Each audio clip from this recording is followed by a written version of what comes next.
Hey, today we'll talk about a strange automaton bug that has taken over several planets. Also, there might be an issue with the Raise the Flag mission. Not only are we going to discuss that, but Arrowhead has plans for an armor change, and there's much more to discuss. If you'd like to support the channel, please consider giving this video a like and subscribing with notifications turned on.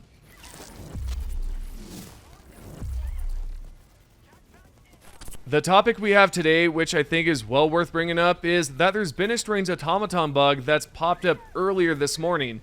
Unfortunately, I didn't get it recorded, but thankfully someone on Reddit was able to capture a screenshot. If you check out this image right here, it shows the automatons have made advances towards several planets with their warships. More interestingly, the automatons at the time had also taken over a terminate planet, or several terminate planets. Now, this right here isn't an accidental leak or that the developers are planning on doing this at some point. This is simply a bug that occurred and it's nothing more. Although if that were to happen, I think that would be absolutely bonkers and we would have some serious issue on the bug plants. If you saw this early this morning, or maybe it was noon for you, then that's why there were so many warships. It's just a glitch in the system. Speaking of a glitch, there might be a big issue with the Raise the Flag mission. I saw a few comments about this in yesterday's video, and I had to see what everyone was talking about because I thought I had played this mission prior, about a week ago, and there were no issues with it at the time. But it turns out this mission is completely jacked up as of right now. I had never seen so many dropships, so many factory striders, hulks, chainsaw devastators, and even a crap load of jet brigaders. So either it's bugged as of now, or this is part of the whole entire event, aka the Major Order, which it very well could be. I'm not really sure what's the deal with this mission as of late, but it does feel a little bit buggy because I would imagine we would be able to complete these missions regardless of what's going on with the jet brigaders and these massive warships, right? But I'd like to know what you all feel about this, whether it is a bug or is it part of the Major Order and that's why we're seeing so many enemies spawn on the Raise the Flag mission. Maybe it could be, but you guys can let me know. Alright, with the bugs aside, the developers have been talking about making it so that we can change the skin colors on the armors from the Viper Commando Warbond. If you didn't know, the armor sets we have right now show the Helldiver's skin color. So when you spawn in the game, it will give you a random skin color, but you cannot choose the specific color. The community manager Twinbeer revealed that there's been talk about this and how it's to be determined. We can see a post right here by the community manager, and he responded to this player and wrote, "Yo, TBD, IIRC. Not to be obvious here, but for those who don't know what he's saying, it's to be determined if I remember correctly. As you can see, the developers are having ongoing talks about it, and it could happen, but at the same time, it might not. Now, do we need a change like this? Maybe not. I don't think it's that important. I'd rather be able to apply different colors to my Helldiver's armor instead, but feel free to share your thoughts on this as well. Next, I've got an interesting tip for you all about the Purifier. This energy rifle right here is definitely incredible after the recent update. So much so that you can inflict damage on a Hulk that is facing directly at you. You don't even have to go behind the automaton to destroy its battery pack, which is pretty cool and effective. I had a person comment this in the last video, and it's a great tip. What you want to do is, of course, locate a Hulk, and you want to hold down the trigger or the mouse button until the Purifier is fully charged up. Do not aim directly at the Hulk. It's quite ineffective this way and practically useless. Instead, what you'll do is aim for the feet, but more so towards the back of the feet, and release the shot. You should see a red X mark in the middle of the screen where you aim. This means you've done it correctly. You will then want to do this one more time and it should blow up. Just remember that you want to run away as far as possible until the automaton has exhausted all of its energy, and it should explode. That's it. And it's a great way to defeat the Hulks. If you didn't know about this tip, then tap the like button below to let me know. Not only that, but I have another amazing tip I received about the Verdict. As we all know, the Verdict recently received a buff that increased the armor's penetration from 2 to 3, which was a significant change that I hadn't paid enough attention to. If you locate a fully shielded Scout Strider, the Verdict can actually penetrate through the armor and destroy the automaton inside. This also works for normal Scout Striders, fully shielded Scout Striders, and whatnot. All you have to do is aim directly at the pelvis area and start unloading shots into it. I think it takes about 3 to 4 shots roughly, if it's already received damage before, and that right there will destroy it. But overall, it's a helpful way to take them out of action. You can use the Senator as well, yet this gives you another pistol option to choose from. I haven't seen a lot of Helldivers talk about this change, and it's worth bringing to your attention so you know how good it really is. Moving along, the Automatons have taken over another planet. This time it's Marfark. I think the dispatch we recently went over in the other video is absolutely correct, and that we'll see the Jet Brigade forces start to deteriorate and their forces will slow down. As of late, the attacks have been pretty brutal, and it's been quite difficult to defend against them. Yet recently, Marfark has shown that it's not turning out to be as difficult as it once was. This is all due to the Jet Brigade forces starting to slow down.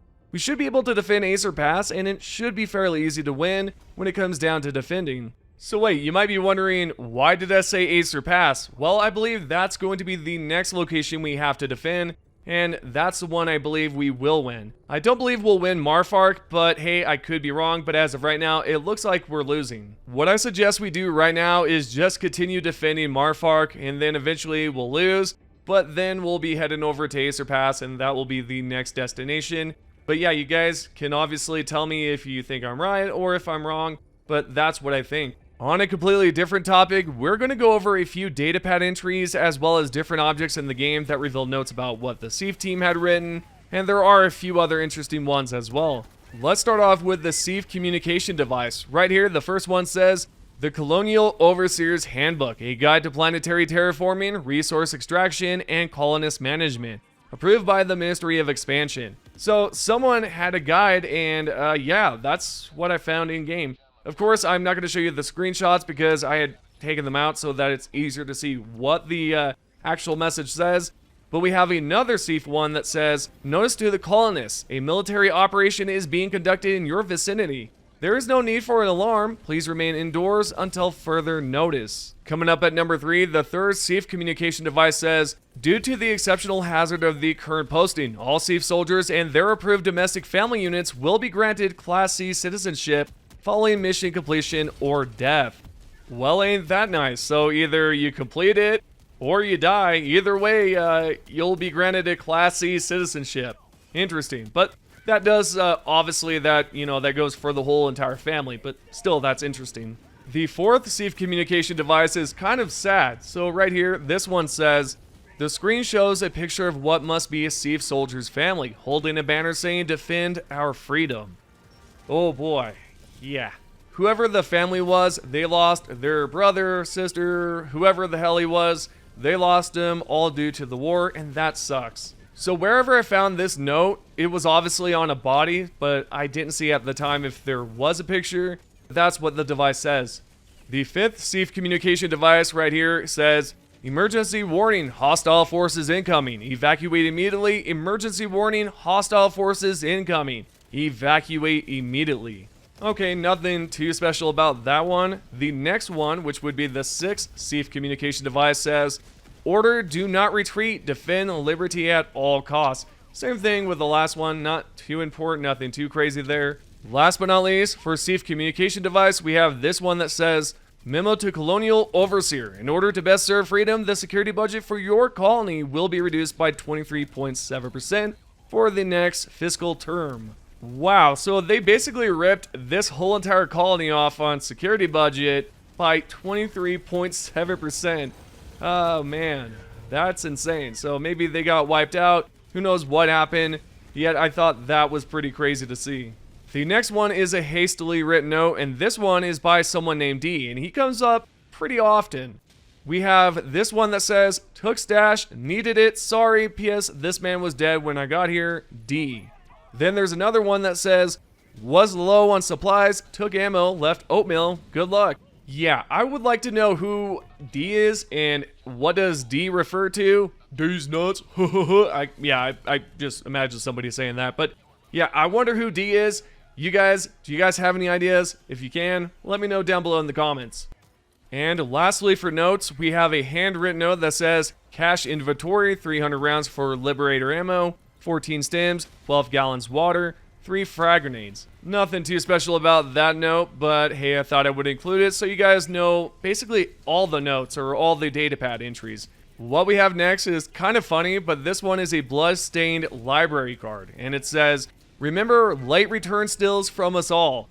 Okay, whatever guys. Okay, I'll tell you this much. If you lose your library card out on the field, that's insane. And why would you actually take it with you? I mean, where are you going to possibly use this on the field? There's no library. Moving along, we have the authoritarian light. The uncanny illumination sweeping from the bulb stains the surrounding with its tyranny. And I believe that right there, I picked that one up when I inspected the light bulb or the light shining device from the automatons. There's also another one right here.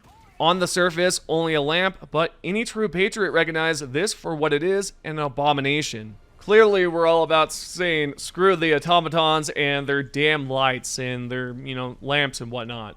Speaking of the automatons, we have this right here that says, automaton remains. Whether this automaton can ever have been said to be alive is question for the philosophers. In either case, it is definitely dead now. That right there is a big question. Are the automatons actually human? Or are they alive at one point? Or are they just robots? I mean, really, we don't know. I mean, we kind of do because they do have some features, like some body parts, like skulls and stuff like that. But really, we don't know. The next one is a communication device. And right here, Eulogy Template. Soldier Variation 004. Rank name. Joined the service at age. These served adverb and perished heroically while fighting enemy. We will never forget their unique trait. So when someone dies on the field, they already have like a template ready at any moment. So they just fill in all the information and boom, they're done. Funny enough, there's actually another template right here. Eulogy Template, Soldier Exemplary Service 121. The heroism of rank name cannot be understated. They did not lose their life in the defense of Super Earth. They gave it willingly. Last but not least, the one I'm about to show you, this person was apparently denied of a companion request. Right here it says, attention, your animal companion request for one hamster has been denied at this time. Wow, so he doesn't even get a freaking hamster, but, hey, we're all still waiting for our fish. Maybe it will happen, maybe it won't. But come on, you can't deny a man his hamster, or gerbil, or whatever he may have wanted. Obviously it says hamster, maybe he wanted a gerbil next, we don't know. Anywho, those are the messages I had discovered in-game, the datapad entries, the notes and whatnot. Give me your thoughts on it. I think it's interesting. You guys might, have a few comments to share about it, but let's have a great discussion about it. Now, before I end this video, I do want to let you guys know that I'm not going over the loadout suggestions just yet, because in the next video, I'm actually going to go over 2. So make sure you comment down below because I might just include your suggestion in the next video. If you don't know, I've been going over your loadout suggestions, trying them out, seeing what I think about them, and also giving you a shout out. So yeah, make sure you post your comment down below. With the messages and everything out of the way, hope you guys have enjoyed the video. We are now going to talk about the top 3 comments. If you guys would like to be featured in the next video, all you have to do is comment down below. The first comment is by Hajai. Hopefully I'm pronouncing that right. I love the idea that the Jet Brigade is just an elite strike force. Me too. I would like to see more of these automatons upgraded, maybe different type of weapons, some different things to really challenge us. Again, not saying the game is easy, just throwing that out there. The second comment is by Exotic Bobcat. I am one to think that why are we not able to make major advances on both fronts into the final planets? Is the result of the devs still working on content such as Cyberstan maps, Super Earth maps, and the Illuminate? Yeah, I would like to think so, and hopefully that is the case, because I would love to go to the actual Super Earth planet and travel around, check out the towns, different things, like that. I think that would be immaculate, but we'll see as time goes on. That is what I'm hoping for, but again, I would agree. I think that's exactly what's going on. Last but not least, we have this comment by Jamie, and I have blocked out your name, but there's a good reason for that, because I'm not too sure if that's your last name. Don't want to, reveal anything personal here. And the loadout right here is something you suggested, so I'm not going to go over that comment until tomorrow, but you did receive the top comment, and you also will be featured in the next video for the personal loadout. So yeah, make sure you check that video out when it is live. Anywho, thank you guys so much for checking out the video. I truly appreciate it. I'm going to say that every single time at the end of the video, even if it gets tiring. I'm just appreciative. Thank you guys, and I just want to let you guys know too, I wouldn't be here without you guys. So your guys' support means a lot to me. But with that said, thank you guys again, and I'll see you guys in the next video.